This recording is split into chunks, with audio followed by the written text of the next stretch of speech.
unidentified flying object. Researcher on a mission with Dr. J.M. Elias.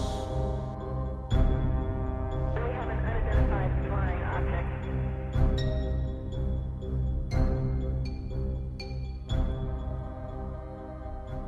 Welcome back to another episode of Dr. J Radio Live. And of course, I am your host, Dr. J. As always, we have a fantastic show for you today, but today is extra special because of the guest. But before we do that, let me give a quick shout out to the people who are already in the Twitter stream. I see Wise Frog is there and Danny from Nolans.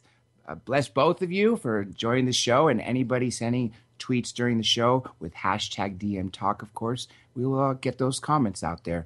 And before we do, let me read you a piece of UFO news, everybody. This kind of blew me away, and I'm just curious to see everybody out there what you think down the line. Get me the comments. Essentially, it says, mystery radio waves from space could be produced by alien technology. This came out of the UK. If anybody out there has any comments, go on to drjradiolive.com, where, as a matter of fact, you can reach out to me. And where some that are our guest, Dr. Greer, I'm about to introduce, somebody reached out today and sent a letter to be read to him, and that's what we're going to do. Without further ado, though, let me tell everybody, where are you going to be Saturday, April 18th? Well, if you're going to be anywhere near California, or you're not, get to California. Why? You do not want to miss this amazing event put on by Dr. Greer. Contact and Disclosure, a training workshop, a truly intensive workshop that, and even if you're not around, it is a webinar. But nonetheless, let's go ahead and bring on our guest, Dr. Stephen Greer. Welcome to the show. Thank you. Great to be with you again. It's always a pleasure. I'm going to read you this letter, and he said it's okay to give his name. His name is James Milligan, and he said, if possible, I wanted you to convey to Dr. Greer my appreciation and thanks for the work he and his teams have done and continue to do for Gaia and the consciousness living with her presently. Dr. Greer's training in Joshua Tree in November 2010 was a turning point in my life that was galvanized with week-long peaceful contact with our star families. Thank you, Dr. Greer. I love you, and God bless you and your family, Emily, and the girls, spouses, and grandchildren. The teams at the Disclosure Project, Orion Project, and Serious Disclosure. I have helped a handful of people to experience a CE5 and will continue to be an ambassador. I thought that was very warm. What did you think, Dr. Greer? Oh, yeah, lovely. Yeah, he's a wonderful guy. And one of the great things I enjoy doing, I mean, there's some things that I'm doing that are less enjoyable, such as, briefing politicians and ministers of defense and all kinds of folks like that. Not that it's not enjoyable, but it's not like being out on the stars with people of like mind. And, a lot of people don't realize that the CE5 initiative is really what started the Disclosure Project, because when we first started doing it, we had this amazing event happen in Florida near Pensacola, and 4 ET craft materialized right in the sky, filmed, seen by 50 or 60 people, including Air Force pilots. And this quickly made its way in 1992 up to Army intelligence and CIA and God knows who else. And it sort of led to us pursuing open disclosure and really trying to create a liaison with the government to create momentum for ending the secrecy, or at least leaving our contact teams alone. So actually, to be honest with you, a lot of people don't understand the history of the Disclosure Project.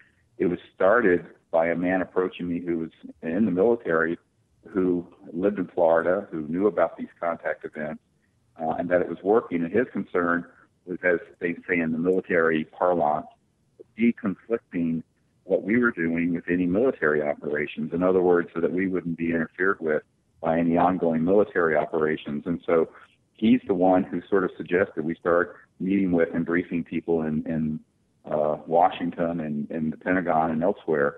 And one thing led to another, and of course here we are. But the great love that I was really devoted to was establishing peaceful interplanetary relations with these visitors, no matter who they are and where they're from, so we could move on to becoming an interplanetary society. And that's really interesting. Most people don't realize that the Disclosure Project was a direct result of contact we had in 1992 with the team, just like this one in 2010 in Joshua Tree. And it absolutely was a turning point because you've done so much for the cause then. And I think what you're doing is better than essentially lobbying the government at this point, because why wait for them who's been lying to us and suppressing technologies and everything else when we can circumvent them and go directly to the visitors, those who have been... Well, that's right. In fact, that's why, one of the things the original briefings were set up to do, like at Wright-Patterson Air Force Base, where the Roswell remains were sent, we met with the colonel in charge of that division that, had all the ET technology. And that meeting was ordered to be set up by the head of intelligence for the Joint Chiefs of Staff through the head of Air Force Intelligence. And the reason we had the meeting was basically to say, please stay out of our way, because we are a peaceful interplanetary group and we do not want to be interfered with. Now, it turns out that the compartmentalization of people who want to stop peaceful contact, they don't necessarily answer to anyone in the chain of command, which I didn't know, of course, in 1992, but I know today. And but that was the impetus. That was the origins of how the Disclosure Project started as Project Starlight back in the 90s. And you just made a very important point, and I'll go on with this because I too used to have faith in the government, and by you lobbying the politicians and those that we thought was in charge, really you realize that they're not the ones that are calling the shots. They're not the ones that are suppressing it, because those that are elected are essentially not the front government per se. Wouldn't you agree that there's the secret? Oh, absolutely. It's sort of a parallel system, and they rarely touch each other. And when they do, it's from somebody who's in the government that we think of, who's actually representing this deep, secret national security state, which isn't just U.S. based, it's based all over the world. And that, to me, would have sounded like a completely insane idea. Until I had face-to-face meetings with people like the CIA director and the head of the Defense Intelligence Agency and members of the Senate Intelligence Committee and people like that who said, look, we have no doubt these UFOs are real and that we're being visited, but anytime we've made an inquiry about it, we're basically told nothing exists and we're just sort of blown off. And, if I'd heard it from one person, I would have thought maybe this is a prevarication, the same thing. They were just trying to make that up as an excuse. But in reality, it turned out to be very much the case, and that was probably the big shock for me personally. And a lot of people only say, well, how naive were you? And I said, well, I was an emergency doctor. I was not I wasn't someone who moved around in the circles of these black, unacknowledged special access projects, but I quickly learned how they were structured. And they're structured so that, well, since the 1950s, no U.S. president has had operational control over them. And I know that sounds like a really bold statement to make, but it's the absolute truth. And when I found out that there were senior generals and admirals at the Pentagon and people like the CIA director who had no control over them, I went, man, we are really in a mess, because you talk about how dysfunctional Washington is. The whole, system in every country, Australia. I was at a meeting a year and a half ago with a man who was the Minister of Defense of Australia, and he was as clueless as our Minister of Defense, the Department of Defense, Secretary of Defense would be. And I think that this just illustrates how far what Eisenhower warned us about warning us about the excesses of secrecy of the military-industrial complex, how far it has gone in the last 50 or 60 years. When Eisenhower made that statement, beware of the military-industrial complex, yet being a former general, the supreme Allied commander of both all the Allies leading the Normandy invasion, I figured a very military president would be very in for secrets. So, of course, being part of MJ-12 and all that, I got the impression the reason he made that statement was because he was cut out of the loop. He absolutely was. In fact, we know this for a fact, not only from people who worked with him in the White House, such as an attorney named Stephen Lupkin, who was a young man in the White House Signal Corps communications office back for Eisenhower in the end of his term, but from comments that President Eisenhower made to Jackie Gleason, the famous comedian, and what his wife told us, that basically Eisenhower, the presidents, during the period of Roosevelt, Truman, Eisenhower, even Kennedy to a point, were told about the subject, but they were denied access control over most of the projects. And the big, big game changer was when in the 1940s, we retrieved an extraterrestrial vehicle, or as the NSA calls these, ETVs, that is what they're called, that at that point, the research and development around that technology was, as the Wilbur Smith top secret memo from Canada states, was the highest and most secret project in the U.S. government, exceeding the development of the hydrogen bomb, the thermonuclear bomb that's 100 times more powerful than an atomic weapon. And that at that point, they began to restructure these projects so that they were completely unacknowledged. So little by little, and then suddenly, in 1956, Nelson Rockefeller, with the Rockefeller Commission, reorganized the Department of Defense and CIA, so it became even more labyrinthine and Byzantine and complicated and convoluted, and where the power shifted into these super secret black projects and into, quite frankly, corporations. And that's the industrial part of the military-industrial complex. And, the real power in this now rests really outside of the normal organs of government, in this sort of shadowy parallel secret government and the large corporations that really are the bosses of this. That's actually something I've been fearing for quite some time. I used to wonder, why are they withholding it from us? And then I started to realize, after your efforts going back 20 years and following the Disclosure Project, that, wow, these politicians don't have anything to know. Then I realized maybe because if they're in corporations, if artifacts and extraterrestrials, whatever it be, anything that has proof, if they're in corporations, they don't have to answer to the public. So what better way to hide things from someone who has to answer to the people as an elected official than to put it in a corporation? And then, like you said, those corporations are essentially the world. Some of these corporations have bigger budgets than some of the small countries. You add up the top 50 corporations, you can take out, essentially, they have more money than some of the, literally, I would think, the U.S. in any given day. Oh, they do. They have more in their discretionary budget than the U.S. government. Remember that the assets, and by that I mean the trading companies, Goldman Sachs, the large corporations that deal with commodities and minerals such as gas and oil and uranium and what have you, and public utilities, that's in the hundreds of trillions of dollars. The U.S. federal government budget is about $4 trillion, which is a huge number, but most of it's entitlements of Social Security, Medicare, and Medicaid. So when you talk about where the real power is, which flows from this kind of macroeconomic cloud, it simply isn't in the U.S. government. I mean, that's just a fact, and anyone who's in the system knows that. And I think that this was exactly what, in fact, Thomas Jefferson himself, I'm paraphrasing here, wrote a paper back in the early days of the United States talking about the dangers of the excessive of the corporations. Now, he was not anti-capitalist, but he knew that very large corporations could begin to adversely affect the Commonwealth and the needs of the people. And he was very concerned about this. And most people don't know that Thomas Jefferson wrote about this issue, over 200 years ago.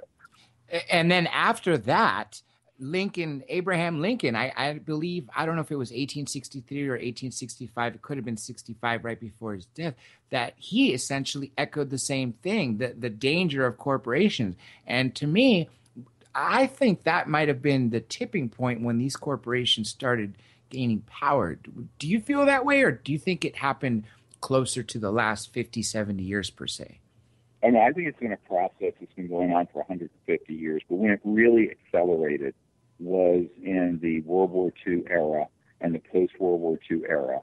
And the secrecy was imposed because once they realized that they were dealing with civilizations whose propulsion and energy systems had no obvious means of burning something or atomic nuclear power, they knew they were dealing with a physics that was so advanced that if that cat was let out of the bag, it would completely end the petrodollar system, and with it, the largest corporations in the world that are involved with oil and gas and coal and utilities and things of this sort. So remember, everyone needs to remember a really important date. The highest ranking scientist and the third highest ranking official at the Naval Research Labs here in Washington, D.C., and I'm actually looking at them out of my window right here. I'm in D.C. right now. He told me he was in the vault where a lot of these super secret documents are and where they're not blacked out like you normally see. And he said that it was October of 1954, before I was born, and I'm no spring chicken, that we mastered what is called gravity control, so-called anti-gravity. But it's really high-voltage electromagnetic systems that cause an object to become increasingly weightless.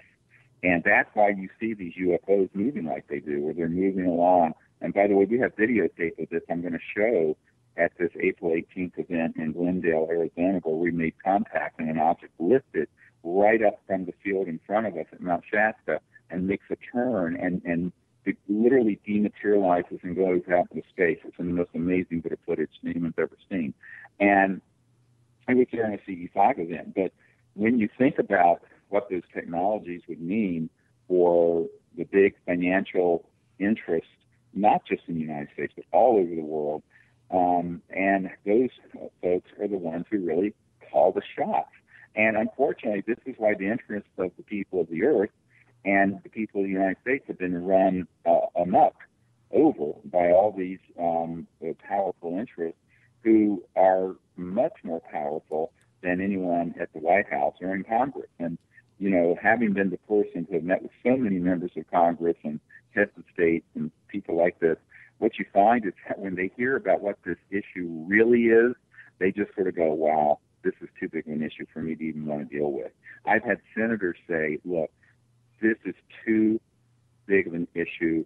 We can barely deal with the budget deficit or the tax rates, and that this is just something. And most people shrink from taking on the issue who are politicians. So I think that's, you know, most people don't realize that there's sort of a benign neglect or malignant neglect, I should say, not benign neglect. So a lot of this got out of control. Part of it was Machiavellian.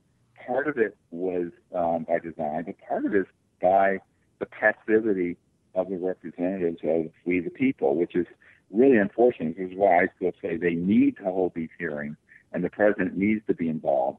But on the other hand, what they should do and what they will do may be two different things, and time's a wasting, and we need to be the people to lead the effort for disclosure and contact. And just to the extent that our leaders aren't going to lead, we need to do it ourselves. And I think that once people understand that they have to step into a way of behaving that isn't passive, but where they become empowered to do something about this, that is when things are going to start changing exponentially. This is why I support your cause and truly look up to you, because you have the answer of how we can avoid everything, how we could stop this warfare, how we can end these corporations.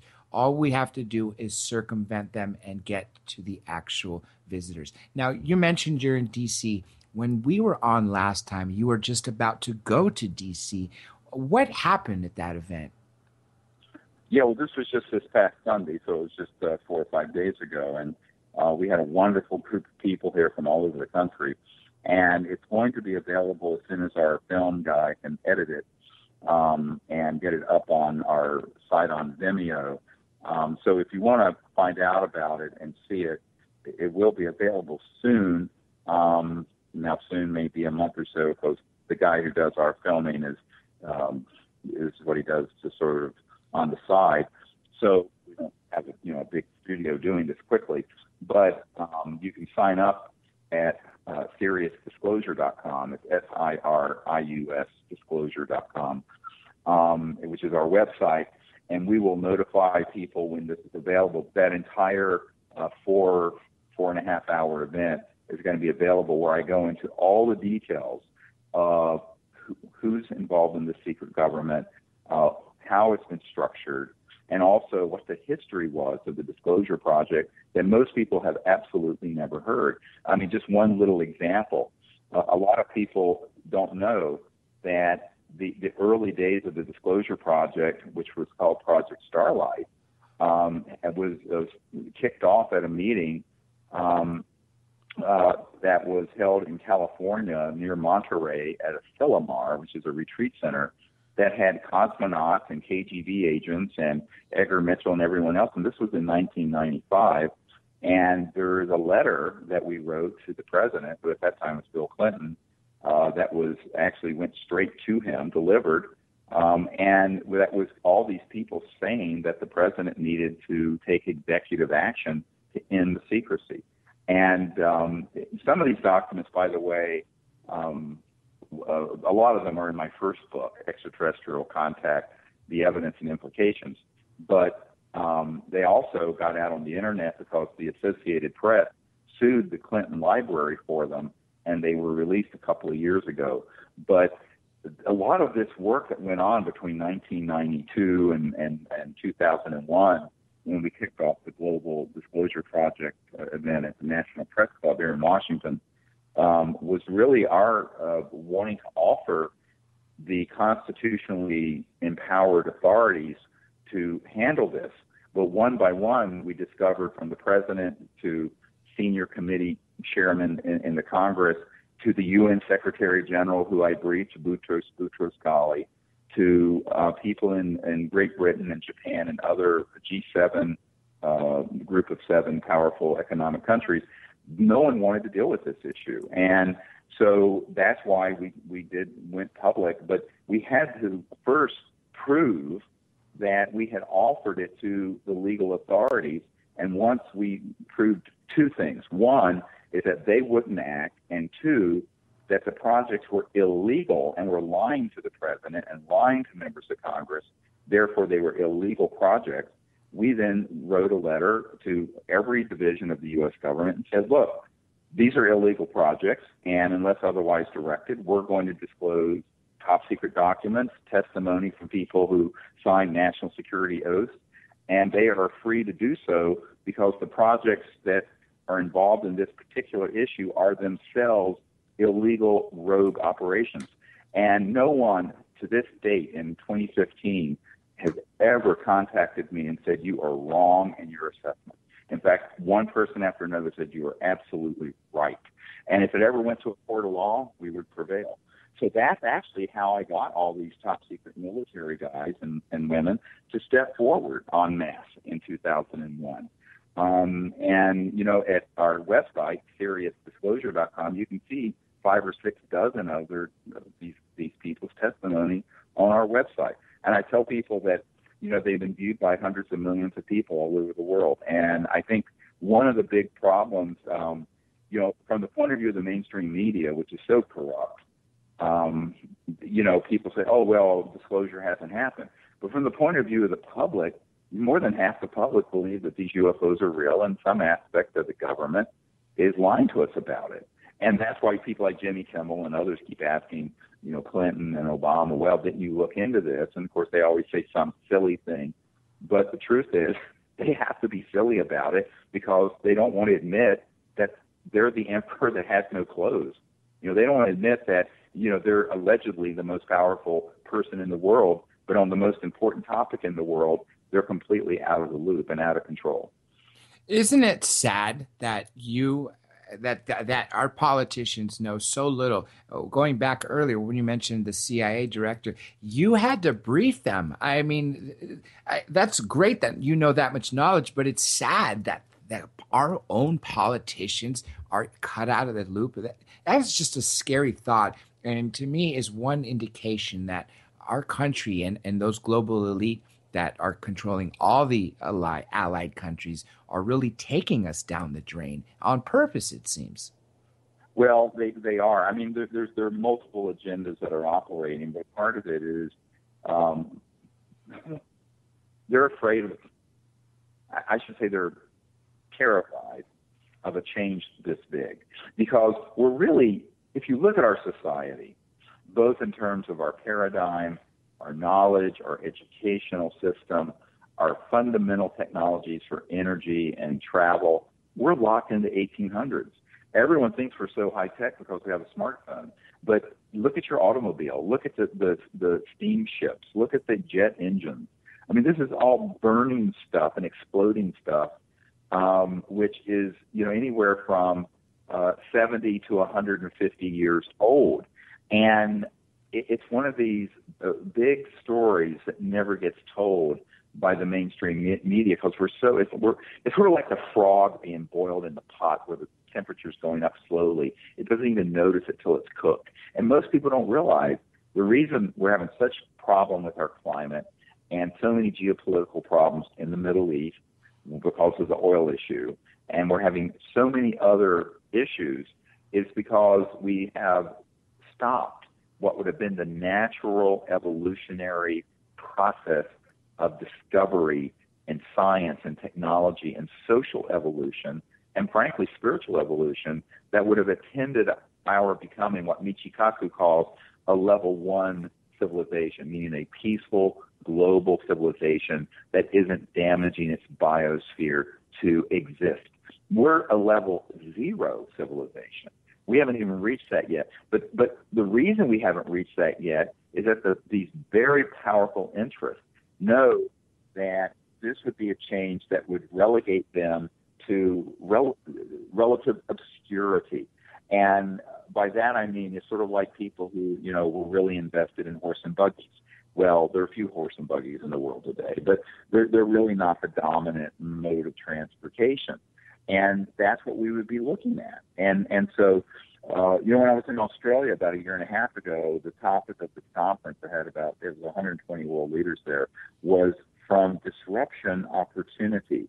And the reason I was asked to give the keynote on Saturday was because I was presenting this information as an opportunity that, yes, on the one hand, if you're owning coal mines and coal power plants and oil fields and things of this sort, it would seem disruptive. But there's so many opportunities to benefit the world and humanity.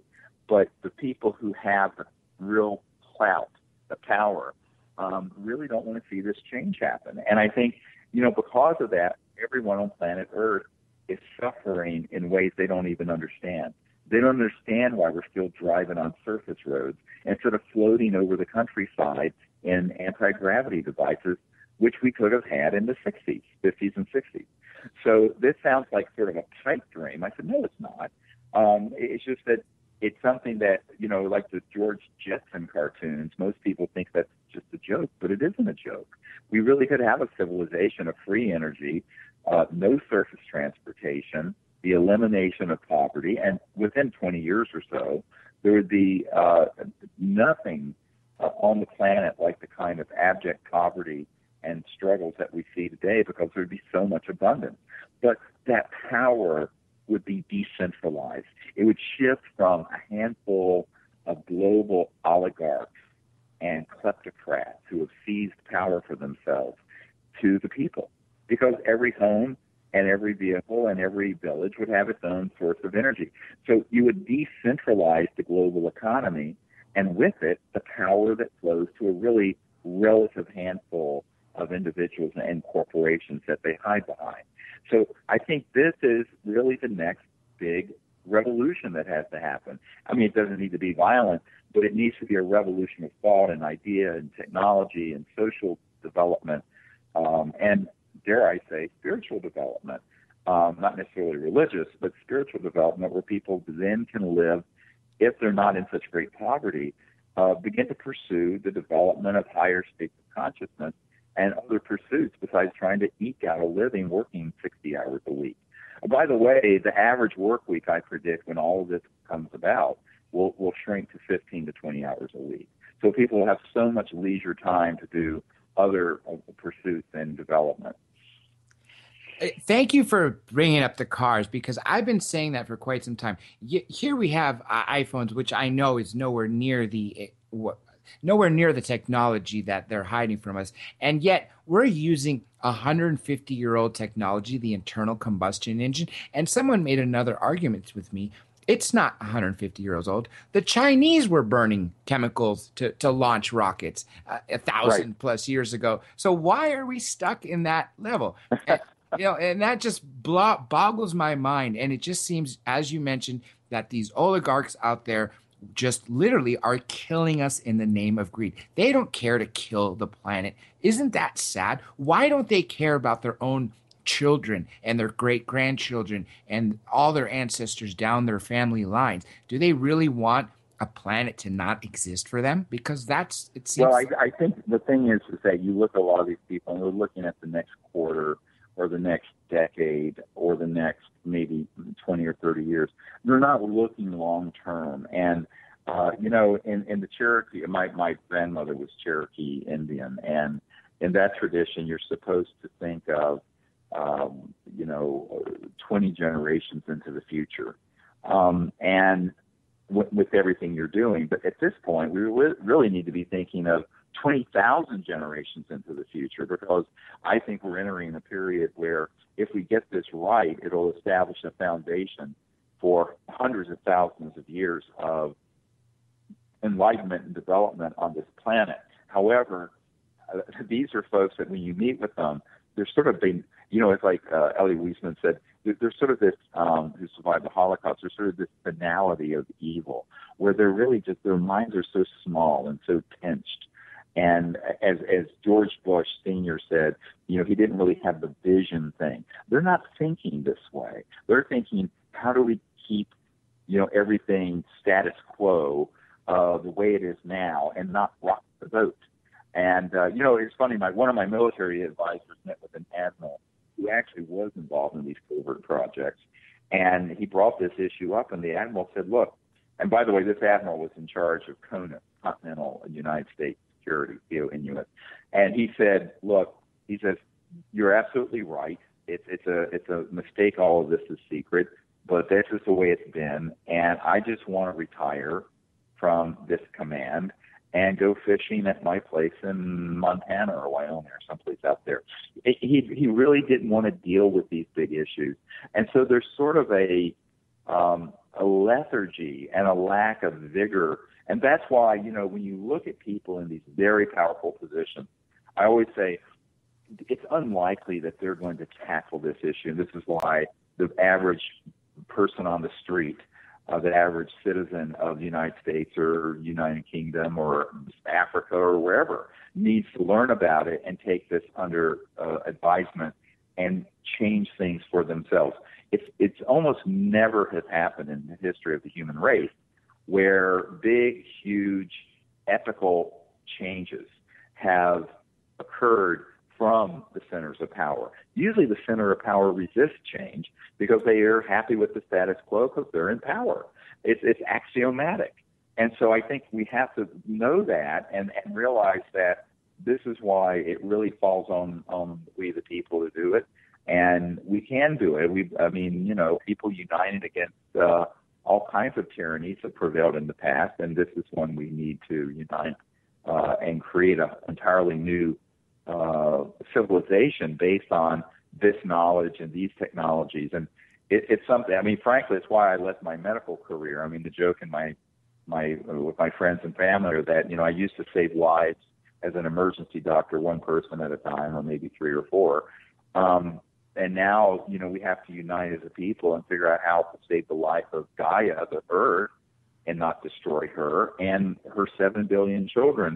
That really we have to become stewards of not only the Earth as it is today, but to renew it and actually revivify the Earth. Because one of the cool things about these technologies that I mentioned at this meeting in D.C. a couple of days ago was that there are technologies like that Ken Shoulder developed, the charged cluster arrays, where you can take even nuclear waste and neutralize it. So these free energy technologies go way beyond just a means of energy and propulsion. We could clean up the planet and all the defilement that we've done in the last 150 years with these technologies. So there are all kinds of secondary, tertiary, quaternary, if you will, spin-off benefits of these technologies that would really transform our planet and how we live on it. However, it also means that you're making a run at the big central engine that runs the entire planet. And that's the financial petrodollar and energy system. And so, this is trillions and trillions and trillions of dollars that are at stake, and the power that represents. And it's not money per se, it's the power it represents. And that's why people need to understand that. And when I had this discussion with Paul Hellyer, the first thing he and I talked about when I was with him at his home was that this is really about macroeconomic power and who has it and how it flows. And the people who have accrued and accumulated the kind of power we're talking about don't want to go quietly into that good night. They want to hold on to that power. But by clinging to it, they're killing the earth and they're killing our future. So I think that, rather than mud wrestling with them directly, we just need to create our own initiatives to disclose the truth, make contact with these civilizations, and thirdly, bring these technologies out completely independent of these large corporations and the government. And this goes back to my original point of why I hold you in such high esteem and support your cause and do everything I can for it, because that is the only route to go. We can't wait for these corporations or any of those in charge to let go of that power that they hold so dear, that they're willing to kill their families and our home for. And this is why I love the fact that every time you have an event, people just like this, Mr. Mr. James Milligan, Mr. Milligan, the letter that he wrote, so heartfelt. And I get that every time someone comes out of your event, people leave changed people as they leave and have contact and have spiritual awakenings. And you've been traveling around the world, setting up these ambassadors. Each and every event, you have that much more people that go out and do this and want to teach others to do the same thing. Now, what I like about this next event is not only are you coming back here to my home state of California and doing it literally in my backyard, you are doing one step above this time and actually broadcasting it globally. Let's talk about the event for a bit right now. What's going to be a little different about this event for the people that are going to be watching it for in a webinar versus what they're going to purchase and see from this last event in DC on Vimeo? Well, it's completely different because the event that we just did in Washington was really about disclosure and secrecy and the legalities of disclosure and who we have briefed and all of that. What we're going to be doing in California, in Glendale, at the auditorium of the community college there. And by the way, the information's at our site, SiriusDisclosure.com, SIRIUS disclosure.com, is focused really on this initiative to make contact peacefully, but also to go very, very deeply into, I'm going to show a lot of images of contact events we've had and what's behind it and how extraterrestrial technologies appear in our dimension when they're coming from another star system. And this is not obvious to people. Most people think of, sort of science fiction movies, but this is actually more beautiful, more elegant, and more astounding. So I'm going to go through the whole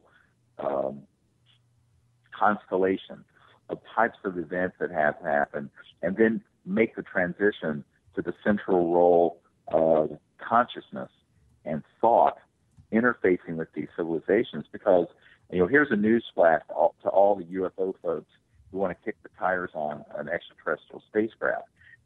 Their technologies are so far beyond that they are able to move from one star system or even galaxy to another outside of time and space as we know it, and then come into our time and space.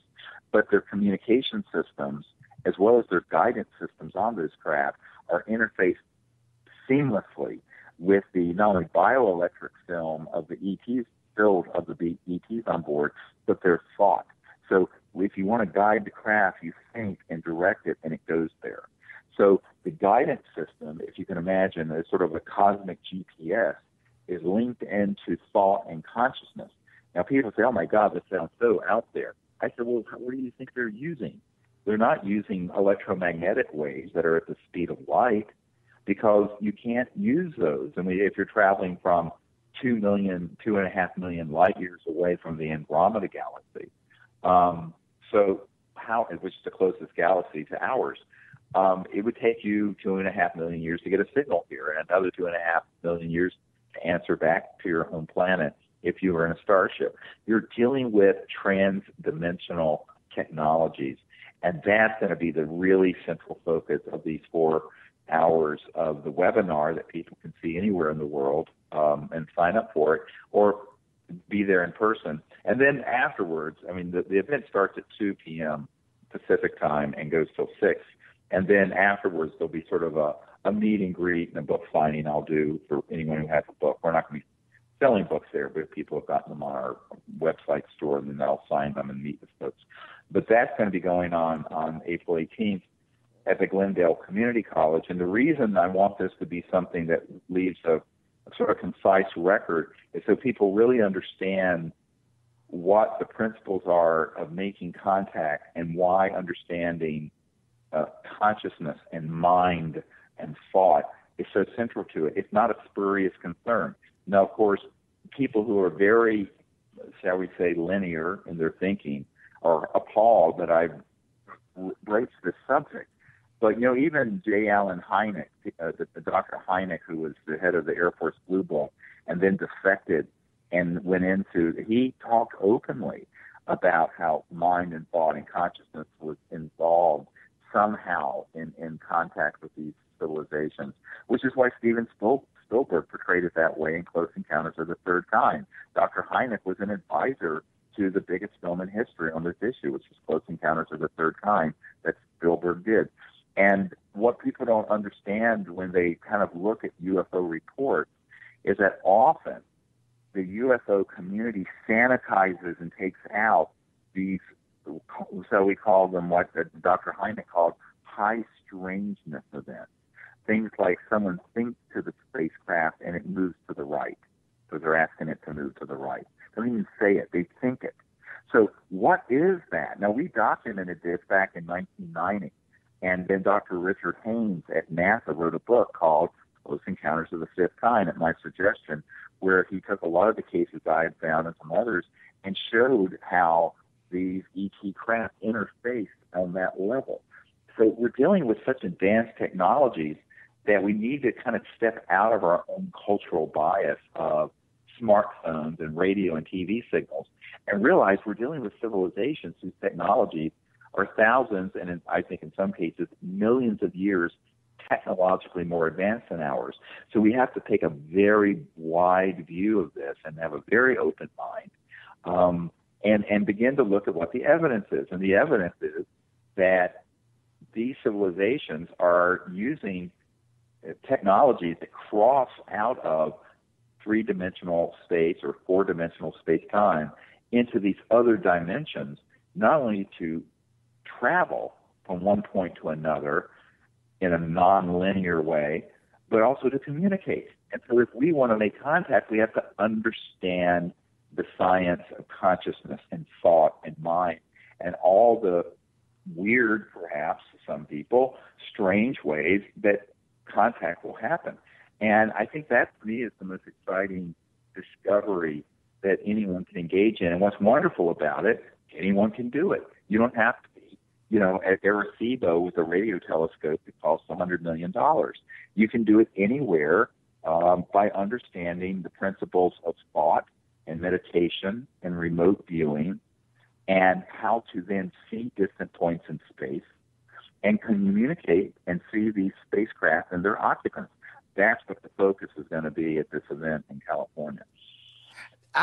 First of all, we got about a little over 10 minutes left, and I know we're going to go over as we always do. And so, but I do have a few important questions. Based on what you just said, the power of the mind, we use such a small portion of our brain, and it's always been my belief that if we were able to unlock it and merge our conscious with our subconscious, that we can do essentially have unlimited capabilities, from telepathy to possibly even telekinesis.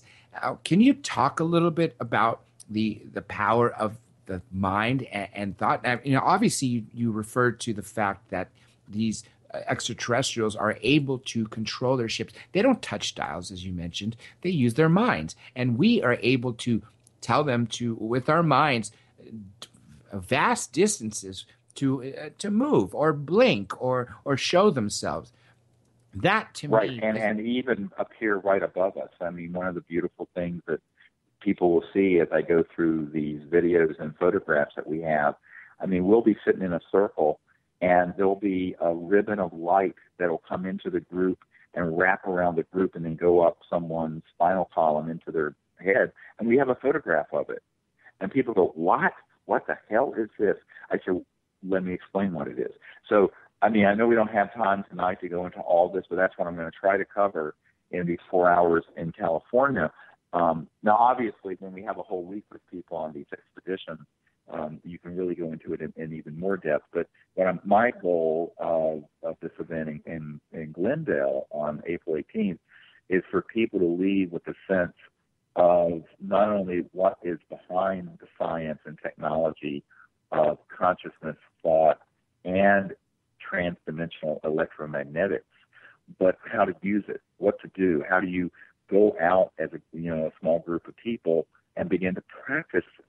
Because I one of the things I've always rejected is that there's certain people who are sort of like gurus who are gifted.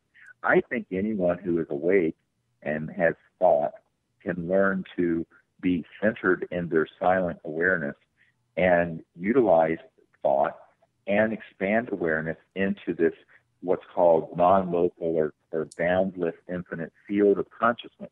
And it's that conscious field that doesn't have boundaries in space and time. That's where all the action is. And so many people want to dismiss that because they think it's sort of some sort of weird mysticism. I said, no, this is actually the big science of the next 1,000 years that no one's begun to really explore. And it's where, if we want to be sort of ambassadors from Earth to these civilizations, we simply must understand a little bit of their reality, because they're simply not using the technologies of the 1800s, which, let's face it, radio waves are. I mean, the first telegraph was sent in 1844. I mean, we're talking, 170 years ago. So I think we have to think outside the box, way outside the box, and then experiment with it. And then I have a set of protocols that I teach, and then people can make it their own. And we've gotten, reports from people all over the world who've done this. And and before people come, a good thing for people to get is we have a training app that you can get at our website. It really goes through the whole remote viewing training process, and actually even has the electromagnetic tones that we send out into space, as well as some of the tones we've received, and how to set up your routine. And there's another app that's a free app that will allow you to put on your smartphone, an app where, if you're, no matter where you are in the world, you can see who else is wanting to do this with you. And there are thousands of people who are now on that app. And it's really exciting to see, because people are really doing this. And I think that the more that people do it and understand it, the more it's going to say to these ETs, humanity is getting ready for open contact. They're not going to do something that's going to force the issue. We, as the children of Earth, have to prepare ourselves and our brothers and sisters and the planet for this next phase of open contact. So the responsibility isn't with the ETs to come land on the White House lawn or at the Super Bowl game. The responsibility is with each of us to make ourselves and prepare ourselves and those that we know ready to and understand what these civilizations are about and how they might appear and how they might communicate. And I think that's really what my central purpose in doing this event in Glendale is to give people a sense of that. I got to talk about that app real quick because I think it's really amazing, the ET contact tool. Not only does it have everything you mentioned, it has tools such as a magnetometer. And I just think it's so inclusive. And as you mentioned, that people out there take the CE5 protocols and sort of tweak and make it their own. I know of 2 people here in the Los Angeles area that essentially did that they learned from your app and from what you've been teaching. And they are doing exactly that. And they're holding their own little events and waking up more and more people. Now, this leads me to my next question, and you sort of alluded to it. Are we getting closer finally? Do you believe that we're finally getting to that tipping point where we can actually get these extraterrestrials to finally come to us because all of humanity is finally waking up? Well, actually, what I tell people for 25 years, our teams have been having that happen already. And when you see the video and photographic and electromagnetic evidence of it, people are going to be astonished. It's already happening. Now, the fact that it's not on the New York Times front page doesn't mean it's not happening. I mean, the Roswell event wasn't on the New York Times front page either. But I think that people need to understand that it's happening right now, and it's been happening for 2 decades. Now, in terms of a singular event that the whole world would see, I think that's something that's less likely to happen unless there are certain controls in place. And what do I mean by that? You have a cabal, and I talked about this at the disclosure workshop here in Washington on this past Sunday, that the biggest and deepest part of the secrecy is even beyond the technology. It's their plan to hoax a false attack by, quote, aliens on the planet and to unite the world, like in the movie Independence Day, around a threat from outer space. Now, if the ETs were to do something too in your face, they would hit a tripwire that would trigger that kind of spin by the spinmeisters who want to benefit the military-industrial complex by having the whole world decide they need to unite around some threat that's out there. Now, even though that's completely absurd, look what happened after 9/11. I mean, we got into this ridiculous war in Iraq that's now broken the entire Middle East into fragments. And here's the problem. If the ETs do something too in your face before the public is educated and prepared, they're going to be stepping into this trap. And if I figured this out with my mediocre faculties, these civilizations that are been around a very long time certainly have figured this out. So I think that the timeline has less to do with time per se than events. Positive, truthful disclosure, peaceful contact, the education of the public, et cetera, and so on. Now, when is that? I tell people I was hoping that would have been done and finished 20 years ago. But that patience is a virtue. But on the other hand, frankly, I think we're in a large way running out of time. I don't think we have another, 30 or 40 years to fool around because of what's happening on this planet. So we really are.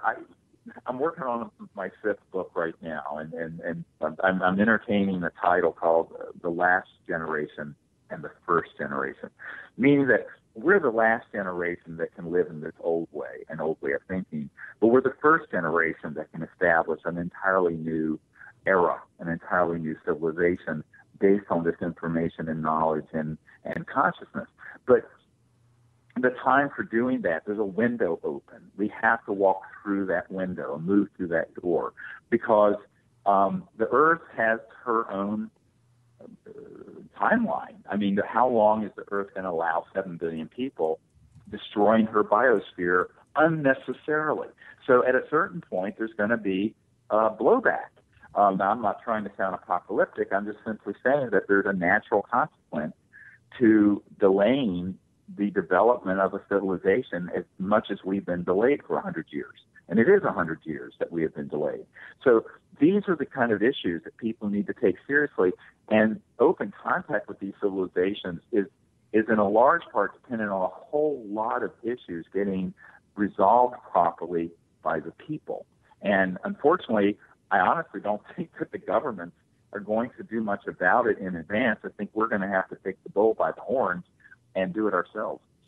And I'm glad you mentioned that. Dr. Greer, sadly, we are out of time, but there is one question that came from a listener that I'm going to read it to you. And this, I guess, could be the final question, and then go ahead and give a final message to everybody. Essentially, we have a little over, like I said, a little over a minute. The question is, how do we get to disclosure when the people in power take what we want as a joke? Well, we simply don't listen to the echo chamber of the mainstream media and people in power. We find the truth ourselves. We speak truth to power, and we lead. We don't wait for these other people to lead. And I think that's the other thing, is that everyone's hypnotized by authority figures and people who are in power. When I've met with these people, most of them are completely clueless. And I think they would, frankly, a lot of them would like for we, the people, to do this so that they wouldn't have to. So it's a bit of passing the buck. So I say, don't worry about these potentates and people in power and elected officials. We should educate them. We should share this information with them, which I do, and everyone should, and when they have an opportunity. But I think we really have to empower ourselves to lead this globally. And in that sense, what I'm doing in Glendale on April 18th is a leadership conference. It's to train people to be leaders of this and not followers. Thank you, Dr. Greer. And I think exactly what you stated is what we need to do, take the bull by the horns. And what you are doing is teaching each and every one of us out there to do that. Again, it's been a fascinating interview. Everybody out there, go to SeriousDisclosure.com. Also, drjradiolive.com has two banners, the Serious Disclosure banner and the event banner. You can click on them and get you to. And everybody, stay tuned. Right when we return from a break, you will hear a special encore interview of our dear friend, the Honorable Paul Hellyer, former Defense Minister of Canada.